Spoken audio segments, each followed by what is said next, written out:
games. This is One Fat Boy, and here are my NBA game predictions for January 17th of 2022. Tonight there's 12 games, and I'll be going over the spreads and over-unders. Got the spreads from FanDuel, and then the over-unders are what my thoughts on the games will end up as. For New Orleans at Boston, I'll be going with Boston -6. This is due to the fact that Boston has most of their team back, and then they should be able to handle the Pelicans, as they just have to deal with Valanciunas and then slow down Ingram, which I think if you put Jaylen Brown on Ingram, that should slow him down enough, and then I think Brad Stevens will have a plan to slow down Valanciunas, as you have Horford, who's a experienced big, and that should be enough to slow down the Pelicans overall. And then New Orleans will have to have answers to stop Tatum and Brown. And I think Boston will have the advantage in that. So that's why I'll be going Boston -6. I'll be going under 219.5, as Boston tends to play at a slower pace, a lot of ISO. So I'll be going under 219.5, because I believe Boston will probably score around the 110 mark, and then they should be at that -6. So that put New Orleans probably around that 100-point area. So that'd probably add up to about 215, which is under 219.5. So for Charlotte and New York, I'll be going with New York -2. I believe with that recent trade, the Duke duo, they've been playing well together. That's given them a spark. I think that should be enough to beat the Hornets. So I believe they'll struggle at the Garden, even though that is a place where a lot of players like to play. But I think New York's defense is going to slow down Charlotte enough to where they'll be able to win. And I also think Charlotte's defense shouldn't slow down the Knicks' offense too much, as New York's offense has been scoring a lot more lately. They've been at least scoring over 100 points, so a little bit easier to win games if scoring over 100 points. We'll be going under 227.5, as Charlotte games do end up being pretty high scoring, but I think it's going to be on the lower end for Charlotte, so we'll be going under 227.5, as I really expect New York's defense to shine in this game. For Philadelphia at Washington, we're going to Philadelphia -3. I believe Embiid should have his way this game. The Wizards shouldn't have an answer for him at all. As long as a role player or two step up, as long as Tobias Harris has an okay game, I think Philadelphia should win this no problem. And then as long as Philadelphia displays defense against the Wizards, just close out and shooters, just make sure you watch Kuzma or Dinwiddie or Beal, just make sure they have to work for their shots. That should be enough for Philadelphia to come out with the win. I will be going over 219.5, as I believe Philadelphia's offense will be doing very well this game, as the Wizards' defense is average to below average. So I'll be assuming that type of defense will be played against Philadelphia, and Embiid will be able to pick them apart. And then I still do expect Washington to keep the game close. So this will probably end up being a 110 to 108 game, somewhere in there. Hence, over 219.5. For Brooklyn at the Cavaliers, we lean towards Cleveland -3. Brooklyn will have to figure out how to play without Durant, so it's going to be a lot on Harden. And then I believe Kyrie should be able to play this road game. So we have Harden and Kyrie, but I think Cleveland's going to be better well coached, and they'll be able to deal with what's thrown at them. And yeah, so as I believe Cleveland's defense should slow down the guards, and then I don't think Brooklyn will have an answer for the big men of the Cavaliers. So that's why I'll be going with Cleveland -3, then under 219.5, as the Nets don't have Durant, so it's going to be a lot of weight on Harden, a lot of weight on Irving, and I don't know if they're used to playing that whole 48 minutes without Durant, so I'll have to see tonight, but I think they'll struggle. So under 219.5, plus Cleveland's defense should slow down the Nets. For the Bulls at Memphis, I'll be going with Memphis -6. Memphis has been very hot of late, and it's hard to bet against them right now, so I have to go with Memphis -6. The Bulls, they have Levine out still, so that's also another checkbox for the Memphis to win this game. I'll be going over 220.5 as Bulls also don't have Caruso, so that's another piece of their defense. So another checkpoint for the Memphis to win this game. And they also been playing pretty well on offense, pretty spread attack. It's a whoever offense for them. As long as it goes through Morant, it's a whoever offense. So I think they should be able to score at will. So over 220.5. I actually would probably take more than -6. I'd probably maybe bump this up to like 8.5, somewhere there, and I'd still feel like that'd be safe, as that's how well I think Memphis has been playing right now. For Indiana at the Clippers, we go with Indiana +2. So I'll be going with Indiana +2, as when I watched them play the Suns, yeah, they were down big, but they came back and like took the lead for like a minute, but then they were down big again like 5 minutes later. But that showed heart. That's what I think this game will come down to, as both these teams, they do have a lot of heart, but I think Indiana might have a little bit more. They do have their main players, so they have a little bit more star power on their side. So hence why I'm betting a little bit towards Indiana on this one, rather than the Clippers, as I do think overall the Clippers are going to be better coached, but I think Pacers just might have a little bit more talent. They'll put them over the edge. I think both teams will struggle on the offensive end, as this will be more a defensive-minded game, a little more slow-paced, so under 212.5, as both teams will. There's no true ISO scorer on both teams, like maybe LeVert, but especially the Clippers right now, it's going to be very play-oriented, hit the open man, ball movement, so it's going to be a lot of reliance on plays, so hence under 212.5. For Milwaukee at Atlanta, we're going full Milwaukee -4.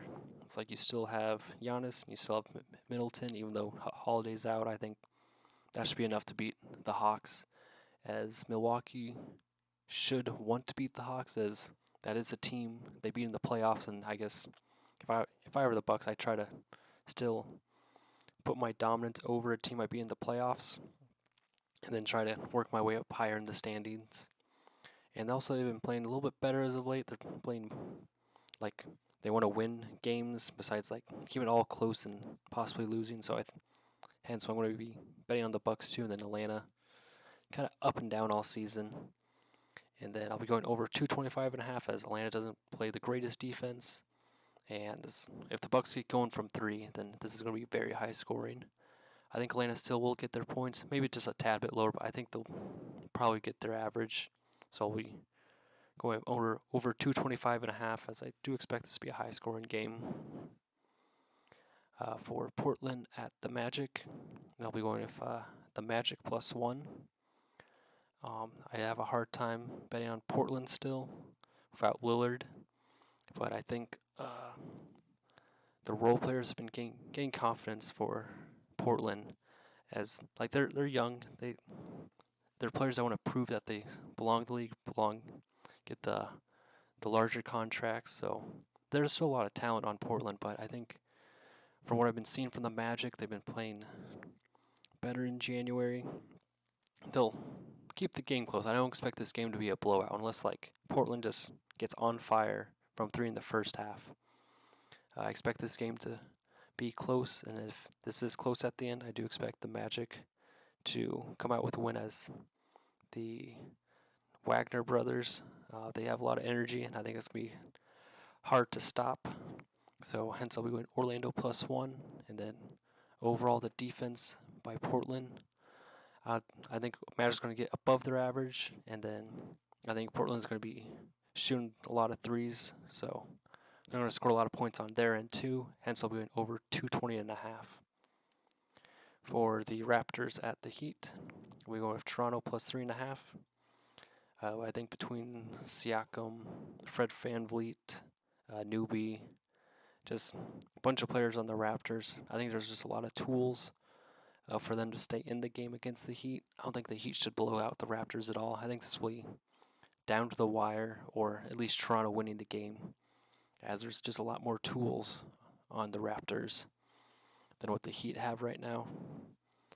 I believe Bam might be returning for this game, but that first half's going to be shaking off a lot of rust, so it's still trying to incorporate him back into the offense after being injured, and that's always going to be a rough first game. So hence I'll be going with Toronto plus 3.5. I'll be going under 219.5, as with Bam being back, it's hard to fill in for defense. Well, it's easier to fill in to a defensive role than an offensive role, so I think Miami's defense is going to be pretty good, but I also think Toronto will step up their defense if they're struggling on offense.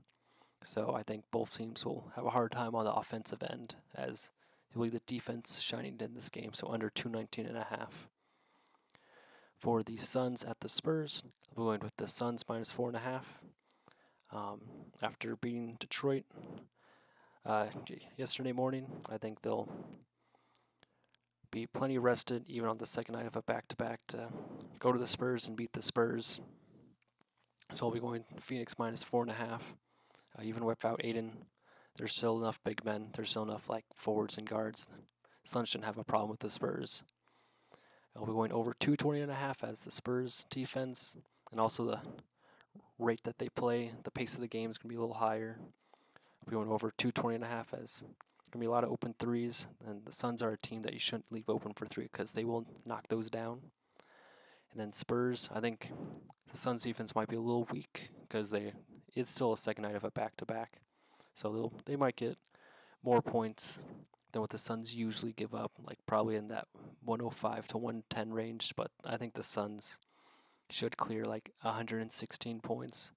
So over 220.5, Phoenix minus 4.5. For the Thunder at the Mavericks, I'm going with Dallas minus 10.5. I think Luka should have a great game.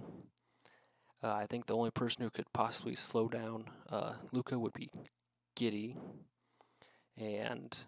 but he's still a rookie, and I'm sure he wants to prove himself, but I think Doncic will put him in his place.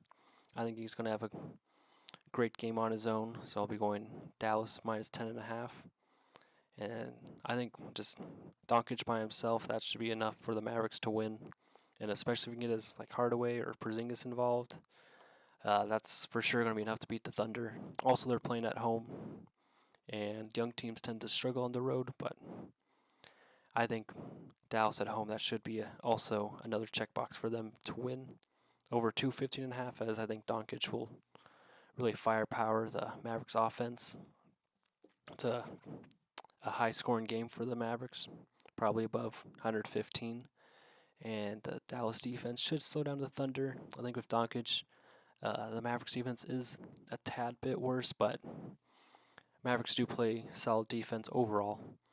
But so Thunder will have a lower scoring game. It's going to be around 100 points for them, but over 250.5.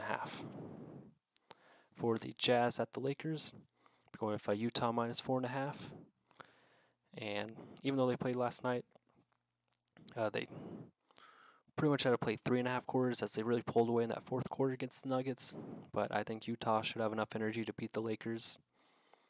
I think with Gobert filling up the middle, as long as he stays out of foul trouble, I think Lakers will have a tough time scoring, as they have to focus a lot of their attack on the paint, as their offense does flow through the paint, as their outside shooting does struggle. So I'll be going with the Jazz minus 4.5, as if they get hot from three, it's going to be hard to keep up with them. I'll be going over 229.5, as the defense from these two teams aren't that great. Well, it's more of the wing defense on the Jazz isn't too great, so as the Lakers can hit a few threes, that's going to keep them in the game.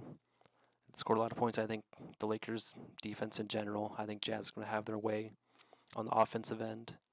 But I feel like this game will be closer. It'll be probably Jazz leading about 4 to 8 points all game, in the 4 to 10 range all game.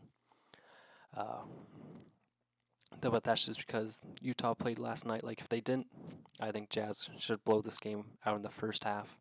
But just that second night of a back-to-back, it'll be a closer game than what it should be. But high scoring overall, over 229.5. Thank you for watching. Leave any comments on your thoughts on the games. And once again, thanks for watching.